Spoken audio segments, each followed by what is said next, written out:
Do you think he gets the Lions job? Do you think he'll have his pick? What's going on? If I'm him, why would you want the Lions job? Your stock is an all-time high. Do what Kyle Shanahan did when he first came to the Niners. He talked about it. He said, when I want to take a head coaching job, I want to take it for an organization that I believe is going to give me a chance to win. Only few organizations in the NFL give you a chance to win. The Lions, they don't give their coaches, as bad as Patricia was, like Jim Caldwell did a fantastic job to go 9-7 3 years. They don't give their coaches opportunities to win. It's a bad organization. They've hurt a lot of bad players. If you're Robert Saleh, that's not where you want to go. Hold on. Before we move on from the Lions, let me just argue it real quick, and you tell me if I'm wrong. The reasons that he could be interested in the Lions, he's from Detroit. He's from Michigan. It would be a homecoming for him. And just like the Cleveland last year, which he was interested, he would have taken the Cleveland job. And Cleveland similar. That's a terrible organization. But it's a talented roster. Right. And usually when you're getting a first-time job as a head coach, you're not getting a talented roster. You're getting Jacksonville. You're getting something awful. So in that sense, you got your favorite quarterback in the league, Matt Stafford. You got a couple good wide receivers. That's about it. But you bring in Robert Saleh to rebuild the defense. Maybe bring in Mike McDaniel to rebuild the run game. Maybe you can compete right away. See, but you got a division with Aaron Rodgers, you got a division with Bears defense, and you got a division with, I just think it's a bad place for him to go. Like, I get it. Michigan guy, Detroit job, probably his dream. He was probably a Lions fan growing up. But if I'm him, like what happened to Gus Bradley, right? Like what happens to these guys is that it happened to Raheem Morris in Tampa.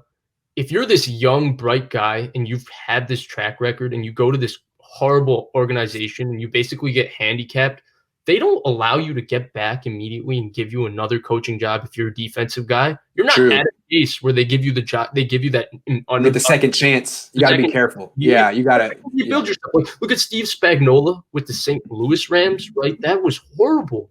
He had Sam Bradford, who was always hurt. He couldn't find an offensive coordinator, and he never got another shot. Let me argue real quick though. Strike while the iron's hot.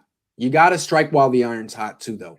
And I think the iron is hot enough where he's going to have multiple places. And I just don't think if he's got an option, say no to the Lions, save yourself. Wow. Okay. I just feel like that's a team that's really underperforming. That's a team that should not be 6-10.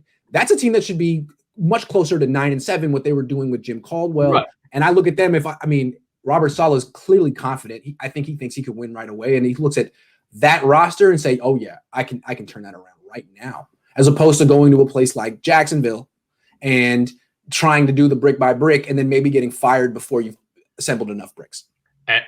Every coach thinks that until they go to the place that ruins it for them. Also, the quarterback is in place. Doesn't have to worry about drafting a guy. Doesn't have to worry about developing a guy. The guy is there. And as you've so eloquently put it, he's the best of all time. So I'm just saying look, if he wanted the job with Baker Mayfield, I think Matt Stafford's a whole lot better than Baker Mayfield. Well, absolutely. But the surroundings are, I think with Detroit, they got the Kenny Golladay contract coming up. I think Marvin Jones Jr. is a free agent. So I think you're right. Yeah. I think there's a lot of unknowns with there. To me, if the opportunity presents itself, the job he should covet, and it sounds kind of like ironic that I'm pointing this out when I just went on this rant about bad organizations, but I think he should look at the Chargers job, right? Oh God. Right. That would be bad organizations. But to me, if the amount of talent that's on that defense and with Justin Herbert at quarterback, I think that in terms of giving yourself the best shot to win, if you're thinking win now, that's very similar to the Browns in terms of, because he's going to go there with Joey Bosa locked up, Melvin Ingram locked up, Kenneth Murray locked up, Derwin James coming back from an injury. The two corners, Casey Hayward signed, Chris Harris Jr. is signed.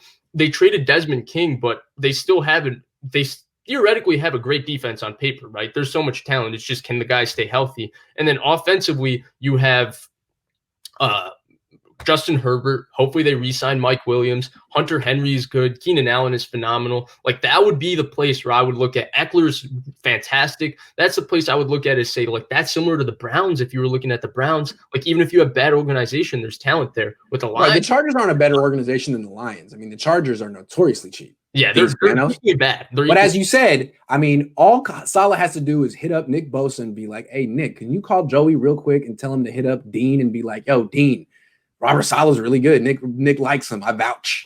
I mean, that's a quick little game of telephone Will they tag. pay the premium though for Robert Saleh too? That's another question. Because I think And will they pay Anthony Lynn to not coach? That's the question. Or will they just let his contract expire next year? You know what I'm saying? Mm-hmm. You know what I'm saying? That's the thing. I mean, hey, if the Chargers open up, I think everyone would want that job. They have like the number 3 offense in the league, or they did last week. They have very highly rated offense and defense, and yet they're 3-8. Anthony Lynn looks like a very nice guy, but dude, 4 years he had a 12-4 season, and now he can't win anymore. I would, if I were the Chargers, I'd fire him. You know, yeah, and I really like Anthony Lynn. You know, when you hear him talk, he's another guy. It's like Nick Mullins. You know how I said earlier, it's really tough not to root for him. Anthony Lynn's just another guy. You look at him and you say, I want that guy to be successful. Just the way he talks, he seems so genuine and everything. He just feels like he's might be a little in over his head. There's a little too much going on for him to manage. Or maybe he's not. Maybe I'm observing this totally wrong and there's other The results aren't there. End of story. It's a results business, man. Right. He's had 4 years. It's nothing personal. It's a results business. There's a lot of people that want these jobs, and there's a lot of people who are qualified, like Robert Saleh, like Eric Bieniemy,